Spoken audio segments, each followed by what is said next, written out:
That's a good question. In the short term, we're all home online with Zoom doing classes and coaching and tutoring either by phone or by Zoom, remotely. And I would say that it's working pretty well for about a third of our members, and it's working marginally well for another third of our members. And it's not working at all for the final third of our members who are just like, forget it. I'll see you when I see you. I don't do online chats. I'm not doing online classes.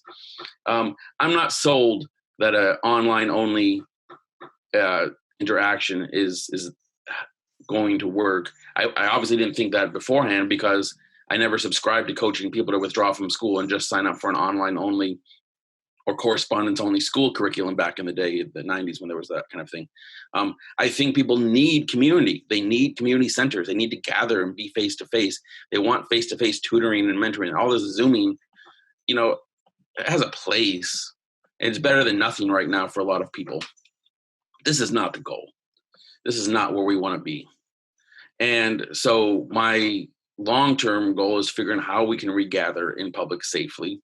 When we do that, I won't rush it. And if I did rush it, no one will come anyway because we don't have compulsory attendance in the first place. But in the long run, what I would like to do is say to people, during the closure of COVID, did you notice some improvements in your children's mental health? Were they more present? Were they more creative? Were they more, their normal sense of self? Did you appreciate the release and the relief from all the stress of schooling? If so, even if what you did during COVID wasn't exciting or great, maybe there's something worth exploring, and we'd be happy to explore that with you, help you figure out how to do it better.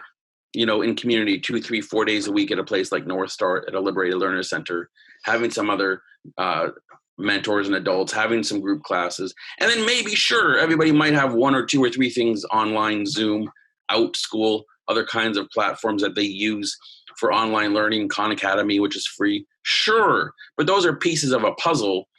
And I think all of those, my friends at those places agree at Khan Academy and OutSchool that they think it's great if people have one-on-one, face-to-face mentors and a little clubhouse to go to while they do 2 or 3 of their activities online with the other organizations. Like, there's a balance to it, right?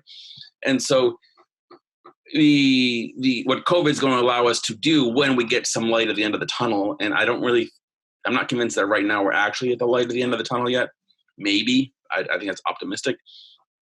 But when we get there, there's going to be a moment to say, for those of you who saw some glimmers of improvement, but don't want to sustain it like you just did it, let's talk. We have a lot to offer. We have some good ideas. We have a quality program.